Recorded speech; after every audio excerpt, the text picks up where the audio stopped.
এই জন্য বলি বাবা আমার খেদমত করতে হবে। যারা বাবা মার খেদমত করতে পারবে না তারা হবে জাহান্নামী। এখানে যারা বাবা আছেন, যে সমস্ত ছেলেরা আছো, পর্দার অন্তরালের মায়েরা আছো, তোমাদের যদি বাবা থাকে মা থাকে, ওই বাবা মার সঙ্গে জীবনে কোনোদিন খারাপ ব্যবহার করা যাবে। আল্লাহ রাব্বুল আলামিন এবং বিশ্ব নবী বললেন যে এমন কিছু বলো না যার কারণে তোমার ভিতর থেকে শব্দটা যেন বের না হয়। বাবা মা যখন বৃদ্ধ হয়ে যায়, ছোট সন্তান ছেলে মেয়ের চাইতে তারা আরো বেশি ছোট হয়ে যায়, ঠিক কিনা বলেন? আরো বেশি ছোট হয়ে যায়, বিছানায় প্রস্রাব করে, এরপরে খাবার খেতে পারে না, তাদের মুখের ভিতরে খাবারটা দীর্ঘ সময় ধরে তুলে দিতে হয়, পায়খানা পরিষ্কার করে দিতে হয়।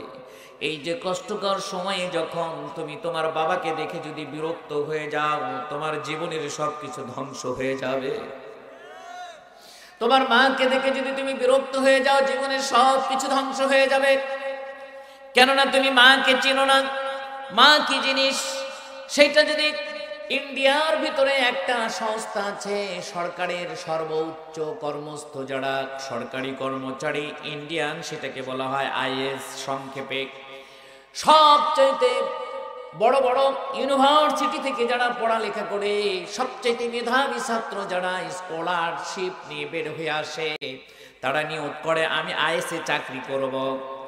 এই সমস্ত ছেলেদের জন্য পরীক্ষা নেওয়া হয়, সব কিছুতে পাস করলেন। পাস করার পরে যখন ভাইভাতে গিয়েছেন, এক্সটার্নালরা চিন্তা করলো যে যেহেতু দেশের সবচাইতে কর্ণধর হবে এরা, দায়িত্বশীল পদে চাকরি করবে এরা, এদের উপরে দেশের সব কিছু নির্ভর করবে, এই জন্য এদেরকে কঠিন থেকে কঠিন প্রশ্ন করে পরীক্ষা করে নিতে হবে প্রকৃতপক্ষে এদের মেধা আছে কিনা। এই জন্য তারা প্রশ্ন করলেন যে তোমার একটা প্রশ্ন করব, সেটা হলো তোমাকে প্রতিদিন রাত্রিবেলায় খাবার দেওয়া হবে, আর এই খাবার দেওয়ার পূর্বে তোমার চোখটা বেঁধে দেওয়া হবে, তোমাকে দেখতে দেওয়া হবে না, আর প্রতিদিন একজন করে আলাদা আলাদা মহিলা দিয়ে তোমাকে খাবার পরিবেশন করা হবে। আজকে যে মহিলাটা তোমারে খাবার দিবে, কালকে সে দিবে না, অন্যজন দেবে, এরপরের দিন যে দিবে তারপরের দিন অন্যজন দেবে, এইভাবে তোমার খাবার পরিবেশন করা হবে। এবং এর ভিতরে তোমার মাও থাকবে। এই চোখ বাঁধা অবস্থায় এতদিন খাবার পরিবেশন করার মাঝে তোমাকে বের করে দিতে হবে তোমার মাকে। জটিল প্রশ্ন, কি বলেন, ঠিক কিনা? এই ছেলেটা একটু চুপ করলেন, কিছুক্ষণ চুপ করার পরে বললেন তাহলে আমার একটা কথা আছে। বললেন কি? বলো। বলতে চাই আমি প্রতিদিন আমার একটা শর্ত থাকবে, আমি একটা রুটির অর্ধেক করে খাবো, কখনোই কোটাল নেব না, আমার নেব না, পুরা রুটি আমি নেব না। এইভাবে প্রতিদিন আমার চোখ বাঁধা অবস্থায় রাত্রিবেলায় যখন তারা আমাকে খাবার দেবে, আর খাবার দেওয়ার পরে যখন অর্ধেক করে রুটি আমি প্রতিদিন নেব, এর মাঝে যেই দিন যেই মহিলাটা জোর করে আমাকে একটা গোটাল রুটি দিয়ে দেবে, আমি নিষেধ করব। নিষেধ করার পরেও যিনি জোর করে আমারে একটা রুটি দিবেন, আমি বুঝে নিব উনি হলেন আমার মা। আরো যদি বলি তাহলে আজ থেকে 1 বছর আগের ঘটনা। একজন মা, এই বাংলাদেশের ঘটনা বলছি, পত্রিকার তারিখটা ভুলে গিয়েছি, এখনো আমার কাছে আমার ফোনে সংরক্ষণ করা আছে। একজন মা গর্ভধারণ করেছে, ডাক্তারের কাছে বারবার চিকিৎসা নিয়েছেন। চিকিৎসা নেওয়ার পরে বলেছেন আপনি খুব জটিল অবস্থায় রয়েছেন। সন্তান যেদিন প্রসব হবে সেই দিন তারা মেডিকেলে নিয়ে গেলেন। মেডিকেলে নিয়ে যাওয়ার পরে 14 জন ডাক্তার মিলে একটা বোর্ড গঠন করলেন। বোর্ড গঠন করে মাকে বললেন মা, আমরা খুবই দুঃখিত, আপনাকে আজকে অপারেশন করতে হবে, তবে শর্ত হলো অপারেশন করে আমরা একটা বিষয় উপনীত হতে পেরেছি, তার মানে হলো আপনি যদি জীবিত থাকেন সন্তান মারা যাবে, আর সন্তানকে যদি জীবিত রাখতে চান তাহলে আপনি মারা যাবেন। আপনাকে এই ডিসিশন দিতে হবে। ফাইনাল দিতে হবে কে বেঁচে থাকবে, আপনি বেঁচে থাকবেন নাকি আপনার এই গর্ভে যে সন্তানটা আছে সন্তানটা বেঁচে থাকবে। অত্যন্ত আলোচিত ঘটনা। এই মা বললেন, ডাক্তার সাহেবরা আপনারা আমার অপারেশন করেন, আমার জীবনটা চলে যাক। আমি তো বেশ কিছু বছর হলে আল্লাহর দুনিয়াতে এসেছি, বাবাকে দেখেছি, মাকে দেখেছি, ভাই বোনকে দেখেছি, বাবার আদর পেয়েছি, মার আদর পেয়েছি, সমাজের প্রতিবেশীর আদর পেয়েছি, স্বামীর সোহাগ পেয়েছি, স্বামীর সংসার করেছি, দুনিয়াটা তো আমি দেখেছি। কিন্তু আমার গর্ভে যে সন্তান আছে এই সন্তান তো এখনো আল্লাহর দুনিয়া দেখে না। সুতরাং আমার সন্তান যেন বেঁচে থাকে, আমি নিজে মারা যাব। আল্লাহু আকবার। এর নাম হলো মা। ছবি সহ দিয়েছে পত্রিকার ভিতরে, আপনারা খেয়াল করলে পেয়ে যাবেন। যখন অপারেশন শুরু হলো, টানা 14 ঘন্টা অপারেশন করতে লেগেছে। কয় ঘন্টা? 14 ঘন্টা অপারেশন করলেন। অপারেশন করার পরে একটা সুস্থ সুন্দর ফুটফুটে চাঁদের মতো সন্তান বের করে নিয়ে এসে এই মায়ের কোলে দিলেন। মা সন্তানটা দেখলেন, একটা চুমু দিলেন। মা যখন চুমু দিয়েছে, চুমু দেওয়া অবস্থায় সন্তান রে বুকের সঙ্গে জড়ে ধরে পৃথিবী থেকে শেষ নিঃশ্বাস ত্যাগ করেছে। এর নাম হলো মা। যে মায়ে কনকনে শীতের ভিতরে আপনারে বুকের ভিতরে জড়িয়ে ধরলেন, আপনি প্রস্রাব করে দিয়েছেন, ডান পাশ থেকে নিয়ে বাম পাশে নিলেন, বাম পাশটা ভিজে গেল। এরপরে যিনি বুকের মধ্যে আপনারা ধরলেন, আপনি যেন কষ্ট না পান। যেই মা নিজে অভুক্ত থেকে অভাবের সংসারে আপনারে খাওয়ায়, যেই মা নিজে কষ্ট সহ্য করে আপনারে বিন্দু পরিমাণ কষ্ট পেতে দেয় না, দূর থেকে এসেছেন। সন্তান দৌড়িয়ে গিয়ে বলে, আব্বু আমার জন্য কি নিয়ে এসেছো? স্ত্রী বলে, তোমারে যেটা নিয়ে আসতে বলছিলাম সেটা বাদ পড়ছে নাকি ঠিক করে বলো।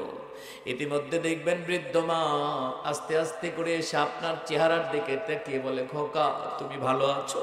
তুমি কি আজকে খেয়েছো? মুখটা শুকিয়ে গিয়েছে। কোনো দাবি নাই মায়ের। পৃথিবীর সবার কাছে দাবি আছে, বাবা মার সন্তানের কোনো কাছে কোনো দাবি নাই। এই জন্য আল্লাহ রব্বুল আলামিন এই দুনিয়ার মধ্যে সন্তানের কাছে সবচাইতে বেশি গুরুত্ব দিয়েছে বাবা মা। ওই মাকে কি কষ্ট দেওয়া যাবে? আরো জোরে বলেন, যাবে। ওই মাকে কষ্ট দেওয়া যাবে না। কেন আমরা কষ্ট দিব না? হামালাতুহু উম্মুহু কুরহান ওয়া ওয়াদাআতুহু কুরহা ওয়া হামলুহু ওয়া ফিসালুহু 30 শাহরা। আল্লাহ রাব্বুল আলামিন বললেন, মাকে তোমরা কেন কষ্ট দেবে? হামালাতুহু উম্মুহু, মা তো তোমাকে বহু কষ্ট করে 10 মাস যাবত তোমাকে পেটের ভিতরে ধারণ করে চলে। ওই সময় মার যে কত কষ্ট হয়, যে মা সন্তান পেটে ধরে ওই মা ভালো জানে।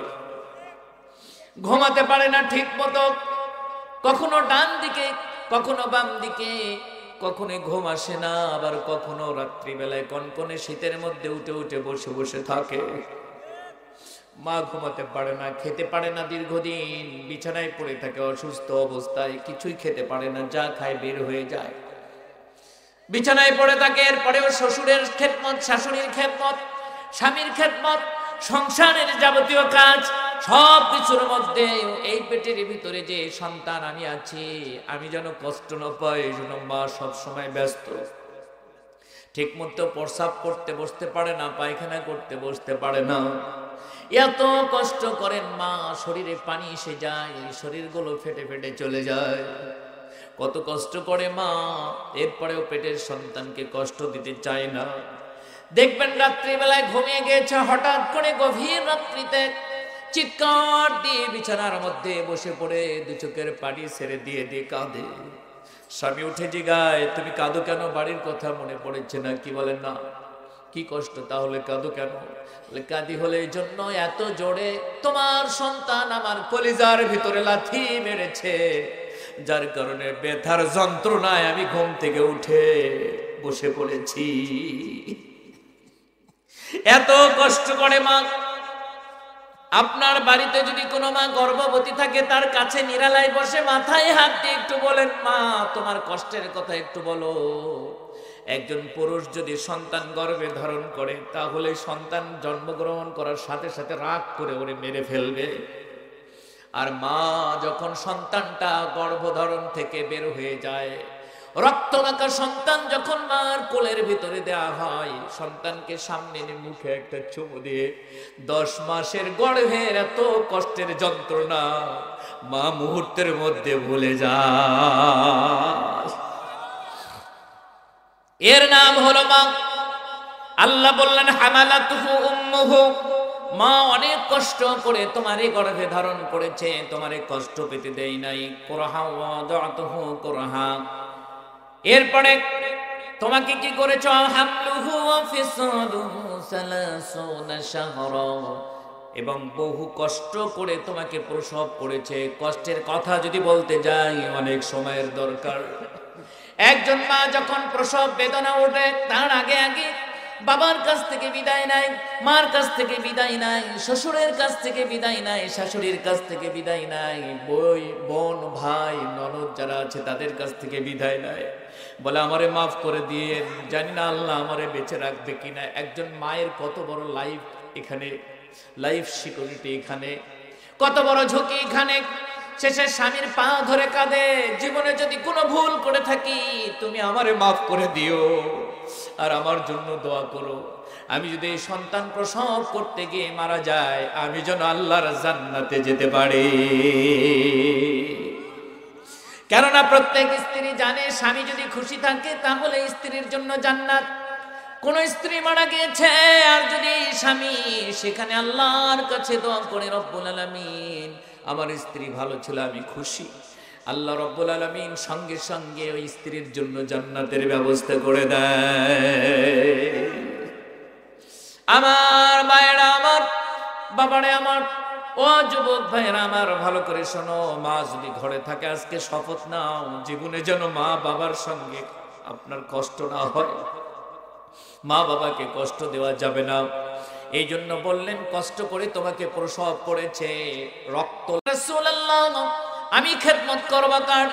বিশ্বনবী বললেন তোমার মার। এরপরে আবারও বললেন তারপরে খেদমত করব কার? বিশ্বনবী বললেন তোমার মার। 3 নাম্বার প্রশ্ন করলেন আবারও, এরপরে খেদমত করব কার? বিশ্বনবী বললেন তোমার মার। তোমার মার খেদমত করো। এই সাহাবী ক্ষান্ত হলেন না, আবারও প্রশ্ন করলেন তারপরে কার? বিশ্বনবী বললেন তোমার বাবার। সুবহানাল্লাহ। মায়ের গুণ এখানে, মায়ের খেদমতের অধিকার কয় গুণ? 3 বার মায়ের কথা বললেন, 4বার বাবার কথা বললেন। কেননা মা কষ্ট করে গর্ভে ধারণ করেন, কষ্ট করে প্রসব করেন, কষ্ট করে দুধ পান করান, যে কাজগুলো বাবার দ্বারা কখনোই সম্ভব নয়।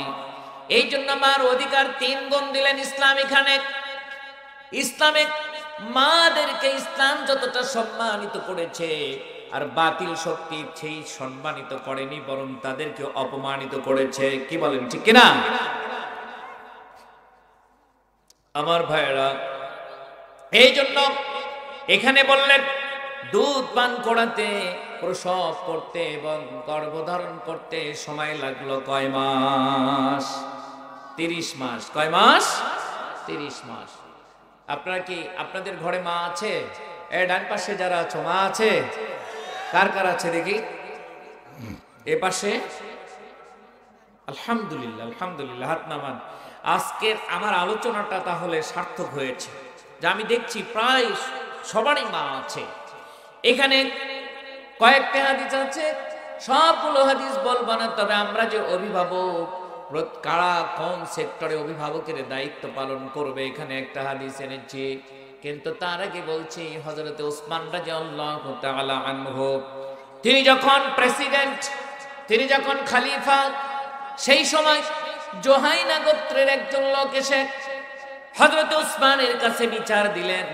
হযরত ওসমানের কাছে বিচার দিলেন যে আমার স্ত্রীটা আমি বিবাহ করেছি 6 মাসের ব্যবধানে একটা সন্তান জন্মগ্রহণ করেছে, সুতরাং আপনি বলুন তো এই সন্তানটা কি হতে পারে? কয় মাস? 6 মাস। বিবাহের 6 মাস পরেই সন্তান জন্মগ্রহণ করেছে। তো হযরত ওসমানের কাছে বিচার দিয়েছে যে আমি আর বিচার চাই। তার মানে ওর সন্দেহ হয়েছে যে স্ত্রীটা হয়তো বিবাহের আগে কোনো অবৈধ সম্পর্ক ছিল, ঠিক কিনা বলেন? আচ্ছা, এরকম ঘটে কিনা? এই পাশে বলেন, ঘটে কিনা? এরকম কিছু দৃশ্য আমার নিজের বাস্তবতায়ও ঘটেছে। সন্তান অবস্থায় বিবাহ করেছে, এরকম ঘটনা আছে, বাংলার জমিনে আছে। আছে কিনা নাই বলেন? আর এগুলো হওয়ার পিছনে কিছু কারণও আছে। কারণ সহ যদি বর্ণনা করতে যাই ঝামেলা, এত দূরে আমি যেতে পারবো না, কারণ আপনাদের কাছ থেকে সময় নিয়েছি যে পর্যন্ত, তার মধ্যে শেষ করব। 2টা পর্যন্ত দেখা যায় আল্লাহ পাক কতক্ষণ কবুল করেন। তবে এখানে সবচেয়ে বড় কষ্ট হলো উপর থেকে পানি পড়ছে, উপর থেকে পানি পড়ছে। যদি পারেন একটা ব্যবস্থা কিছু করা যায় কিনা, পানি পড়ছে উপর থেকে।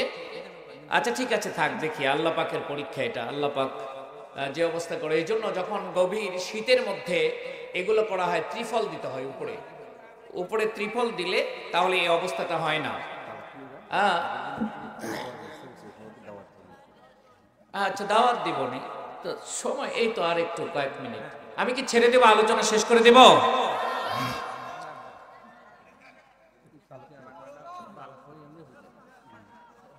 কোনটা করবো বলেন?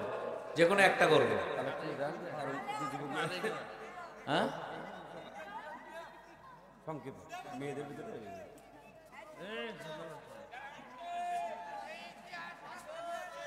আচ্ছা ঠিক আছে, থামেন থামেন থামেন থামেন।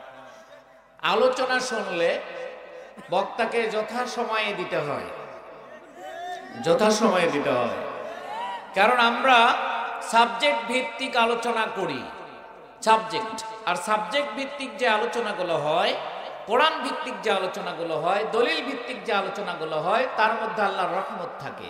বুঝতে পারছেন কথা? সারা রাত শুনবেন, শুনতে ইচ্ছা হবে, কেননা এগুলো কোরআনের মুজিজা। কি বলেন, ঠিক কিনা? কোরআনের মুজিজা।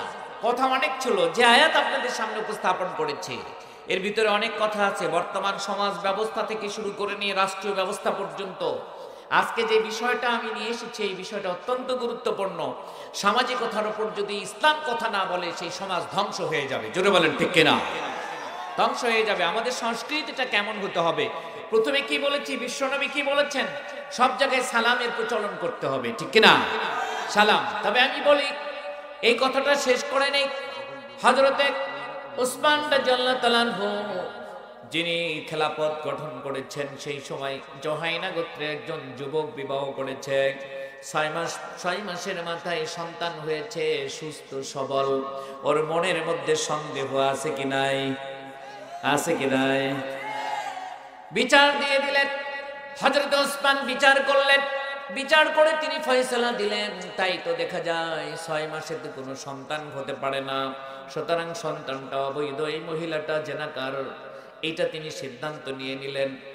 রজমের ব্যবস্থা করলেন। রজম হলো কোন বিবাহিতা মহিলা অথবা বিবাহিত পুরুষ যদি জিনা করে, অবৈধ সম্পর্ক কারোর সঙ্গে গড়ে, তাহলে তাকে মাটির ভিতরে গেড়ে দিয়ে পাথর মেরে মেরে পৃথিবী থেকে বিদায় করতে হবে। রজম দিয়ে দিলেন। খবরটা হযরতে আলীর কাছে চলে গেল। হযরতে আলী রাদিয়াল্লাহু তাআলা আনহু তিনি দৌড়িয়ে চলে আসলেন হযরত ওসমানের কাছে, এসে বললেন, শুনলাম আপনি নাকি এরকম একটা বিচার করেছেন। হযরত ওসমান বললেন, হ্যাঁ করেছি। আরে বিয়ে হয়েছে 6 মাস, আবার সন্তানও হয়েছে, এটা কি ঠিক? হযরত আলী বললেন, আপনি কি আল্লাহর কোরআন পড়েননি? হযরত ওসমান বললেন, পড়েছি। বলে, তাহলে আপনি কিভাবে এই ফয়সালা দিতে পারেন?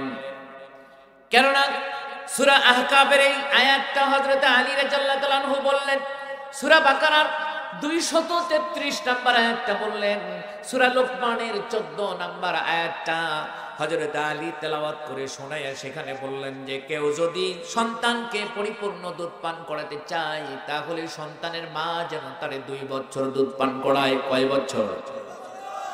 লোকমানে বলতেছে সন্তানকে 2 বছর দুধ পান করানোর জন্য যেহেতু সময় কম, এরপরে এই যে আয়াত আপনাদের সামনে উপস্থাপন করেছি সূরা আহকাফ থেকে, এখানে ডাইরেক্টলি বললেন গর্ভধারণ করতে এবং দুধ পান করাইতে সময় লাগে কয় মাস? 30 মাস।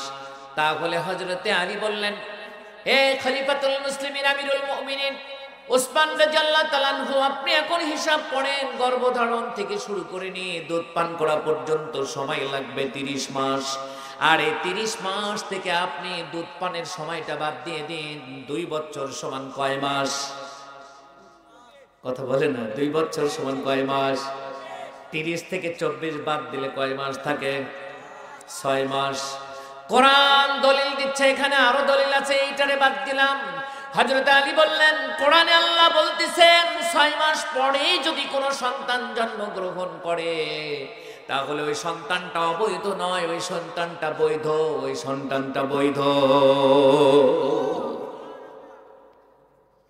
হযরতে ওসমান বললেন আলী রে, তুমি তো এমন কথা আমারই শোনাইলা, আমার জানা ছিল না, আমার চরম ভুল হয়েছে। হযরতে আলী কথা শোনা মাত্র হযরত ওসমান মহিলাটারে আপনি ডাকলেন, তিনি সানি বিচার করলেন, বিচার করে মহিলাটারে নির্দোষ প্রমাণ করলেন, তারে খালাস দিয়ে দিলেন। এই যুবককে ডাকলেন, ডাকিয়ে বললেন এই সন্তানটা তোমার, এইটা কোনো অবৈধ সন্তান নয়।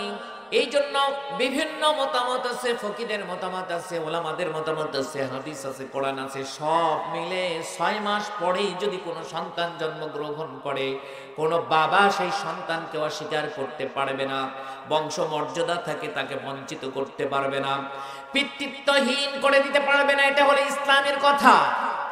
তাকে গুরুত্ব দিতে হবে। কোনো মহিলাকে অন্যায়ভাবে অপবাদ দেওয়া যাবে না যদি 6 মাসের পরে সন্তান জন্মগ্রহণ করে।